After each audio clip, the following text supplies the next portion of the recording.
เมื่อวิธีการเห็ด ขาตั้งแผงโซลาร์เซลล์แผงของเฮามันมีซิวอยู่4แผงขนาดของแผงมันความยาวนี่2.28 เนาะความกว้าง1.14 แต่เขามี4แผงอันดับแรกเขาตัดเหล็ก90 เซน3 เซนแล้วก็1.10 3 เซนแล้วก็โตคานหับมันเขาเอาเหล็กขนาดเดียวเลย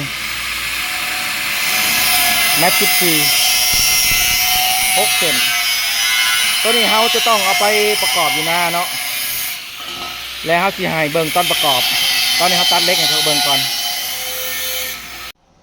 หลังจากกำลังขึ้นโครงเนาะตัวนี้ขึ้นโครงบอลหับแผงมันเบิ่งตัวจริงก็สิเอาแข็งสำไรตัวนี้เอาเห็ดเป็นวิทยาทานก่อนครั้งแรก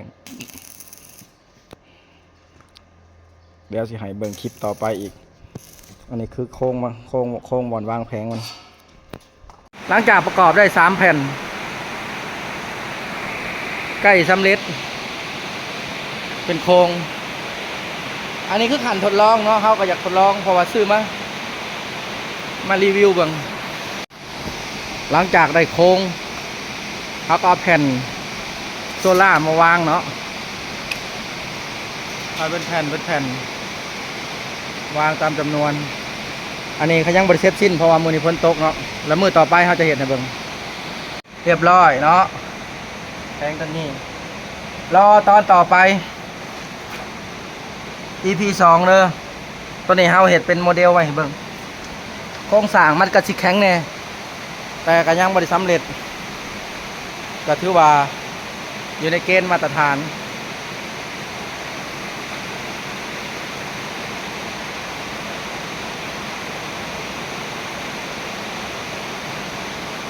ตอนนี้เขาก็อาจจะจงเผื่อแต่ยังบริตัดดอกเพราะว่าเอายังอาศัยได้อยู่เรียบร้อยแล้วไปแล้ว4 ชิ้น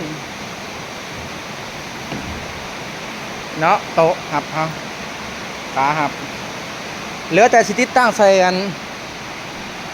จักปั่นน้ำแบบนี้ลองเบิงอันนี้คือตั้งพื้นมันเนาะ